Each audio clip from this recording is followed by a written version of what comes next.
दोनों साथ में संभालना कितना मुश्किल है ये तो सिर्फ वर्किंग लेडीज ही जानती है। किसी तरह दोनों देवरानी जेठानी मिलकर ऑफिस और घर संभाल रही थी। शुरू शुरू में तो दमयंती उनकी थोड़ी बहुत मदद कर दिया करती थी, पर अब उसने भी पल्ला पूरी तरह झाड़ लिया था और ऑफिस का काम और वर्कलोड दिन पर दिन बढ़ता ही जा रहा था। बहू लाए हैं कि नौकरानी? ऑफिस देखो, घर देखो, सुबह सुबह उठकर टिफिन पैक करो। मेरा टमी भी बाहर आ गया है, एक्सरसाइज करने का वक्त ही नहीं मिलता। टिफिन पैक करते करते जब रिया ये सब कह रही थी, उसी वक्त बड़बड़ाती हुई सर पर टॉवेल लपेटे निकिता रसोई में आती है। एक दिन शैम्पू क्या कर लूं, पूरा घर बेचैन होता है। अरे भाई, एक हफ्ते में 2 बार की जगह 1 बार शैम्पू करना शुरू कर दिया है मैंने कि भाई टाइम बचा है। जिस दिन से इस घर में आई हूँ कर्म फुट गए मेरे। चाहिए वर्किंग बहू जो मेरे बेटे को फाइनेंशियली सपोर्ट करे। अरे भाई, तो किचन में आपका बेटा भी तो हमें सपोर्ट करे। ए रिया, वो छुरी दे दो और ब्रेड में बटर लगाओ। छुरी लेकर क्या करोगी भाभी? घर में बटर भी तो होना चाहिए, बटर खत्म हो गया है। कोई ये भी नहीं सोचता कि जरा आकर देख ले कि किचन में क्या कम ज्यादा हो गया है या लाकर रख दे। कल रात में ही आधा पैकेट बटर अपने पराठे पर डालकर मम्मी जी खा रही थी। मतलब उन्हें पता था कि वो लास्ट बटर है, पर उन्होंने बताया तक नहीं। वही तो, अब उन्हें दिख रहा है कि दोनों बहुएं बाहर और घर दोनों का काम करती है, तो थोड़ा बहुत हाथ तो वो भी हिला सकती है। पर नहीं, जैसे ही बहू आती है सास एक दिन का भी उठाना छोड़ देती है। नेक्स्ट मंथ मेरे प्रमोशन होने के चांसेस है। अब मैं इस तरह घर के काम में लगी रही तो ऑफिस का काम तो छूट जाएगा। ना बाबा ना, मैं ये रिस्क नहीं ले सकती। मैं सोच रही हूँ कि एक काम वाली रख लेती हूँ। क्या कहती है? आपने तो मेरे मुंह की बात छीन ली भाभी। एक काम वाली रख लेते हैं, अपनी अपनी सैलरी से हम उस काम वाली की तनख्वाह आधी आधी दे दिया करेंगे। तभी बाहर से आवाज आती है, दोपहर का खाना तो खुद डालना पड़ता है, कम से कम नाश्ते की थाली तो पकड़ा दो बहू। वो दोनों अपना टिफिन पैक कर रही है, जरा रुक भी जाया कीजिए दमयंती जी। अरे तुम तो रहने ही दो, बड़े आए अपने बहू के चहीता। 2 बहुएं लाने के बाद भी खुद उठकर खाना लेना पड़ता है मुझे, तो क्या फायदा इन बहुओं का। तभी अपने हाथों में चाय नाश्ता लिए दमयंती की दोनों बहुएं बाहर आती हैं। बोलिए ना भाभी। अरे कोई कुछ बोलो भी, एक दूसरे का चेहरा ही निहारती रहोगी क्या? अब वो माँ जी, हम सोच रहे थे कि एक काम वाली रख लेते हैं। काम वाले का खर्चा तो तुम दोनों के मायके से आएगा ना बहू। मायके से नहीं मम्मी जी, वो हमारे मायके वालों ने जो आपको सोनी सी बहुएं दी है ना, वो देगी तनख्वाह काम वाली की। अगले महीने भाभी का प्रमोशन होने वाला है, प्रमोशन के बाद उनकी सैलरी डबल हो सकती है मम्मी जी, तो थोड़ा कॉम्प्रोमाइज तो हमें करना ही पड़ेगा। रख लेते हैं ना एक काम वाली। सोचो मम्मी, सैलरी डबल हो जाएगी तुम्हारी बहू की, फिर तो तुम थॉट में रहोगी। पहले ही बोल देता हूँ निकिता, तुम्हारा प्रमोशन होते ही मम्मी के लिए एक हाफ सीट रेडी रखना। ऐसा पासा फेंका है तूने कि तेरी माँ ना नहीं कर पाएगी। अब ठीक है, बुला लो काम वाली को, पर देखो उसका काम पहले मैं चेक करूंगी तभी उसे रखूंगी। हाँ, और क्या था, रिया और निकिता को जिस हाँ का इंतजार था वो उन्हें मिल चुका था।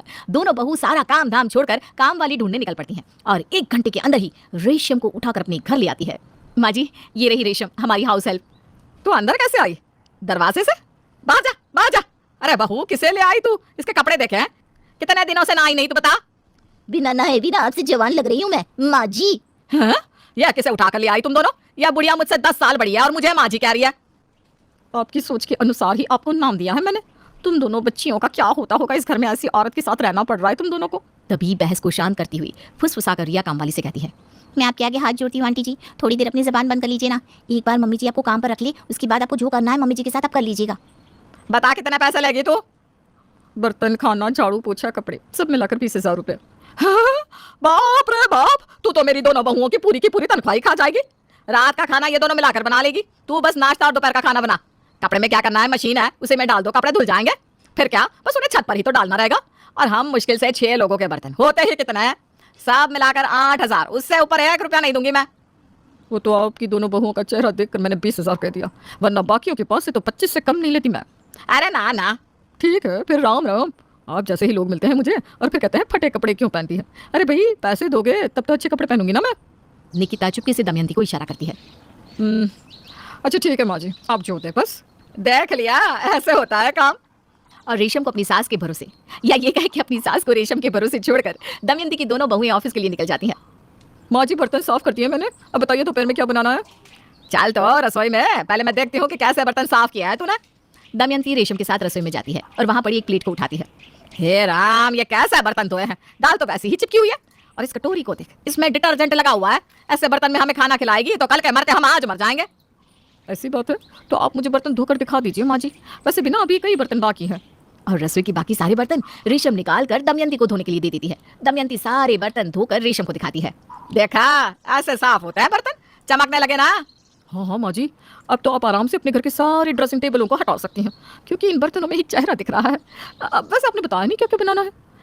बैंगन का भरता, दाल चावल और एक आलू की सब्जी बना ले। बैंगन जो खुद बिन पैन दिखा है उसे क्या खाना माँ जी, और आलू खाने से तो ऐसे भी मोटापा होता है, कुछ और बताइए। बिन्स जानती है तो बिन्स की सब्जी बना ले। वो तो मुझे आता ही नहीं, वैसे मैंने पहले से ही बीट काट कर रखे, बीट की सब्जी बना देती हूँ।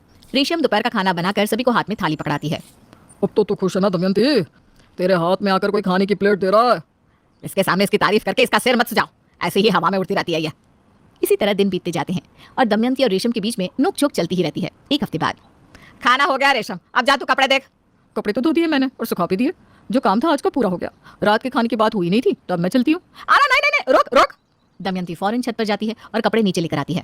ये देख, ये कपड़े धोए हैं तूने? शर्ट के कॉलर पर दाग तो वैसा का वैसा ही लगा हुआ है। ऐसे जाएंगे मेरे बेटा ऑफिस? और देख, फिर से तूने मेरी नई साड़ी का पल्ला फाड़ दिया। मशीन है, इसका मतलब ये थोड़ी कि सारे कपड़े मशीन में ही धुलेंगे। इन कपड़ों को हाथ से धोना चाहिए। न जाने क्यों मेरी बहू ने तुझे काम पर रख लिया। जरा सा तो काम है, ये तो अकेली मैं ही कर लूं। तो अब से आप सारा काम अकेले कर लीजिएगा, मैं कल से नहीं आने वाली। गुस्से में रेशम अपना फोन उठाती है और रिया को फोन करती है। 1 मिनट रुकिए भाभी, मैं निकिता भाभी को कॉन्फ्रेंस में लेती हूँ। आप दोनों भाभियाँ मुझे बड़ी इज्जत से इस घर में लेकर आई थी, पर अब ना मुझसे और बर्दाश्त नहीं होगा। आपकी सास तो मेरे सर पर ही बैठी रहती है, मैं यहाँ और काम नहीं कर सकती। अभी काम छोड़कर मत जाओ ना, मैं तुम्हारे आगे हाथ जोड़ती हूँ। फोन स्पीकर पर तो नहीं है ना? नहीं नहीं है। 12 की जगह मैं 13,000 देती हूँ। अब तो ठीक है, रुक जाइए ना आंटी जी, ऐसे मत जाइए। आप दोनों भाभियों को बड़ा मानती हूँ, इसलिए रुक रही हूँ, वरना नहीं रुकती। हाँ, बता देती हूँ।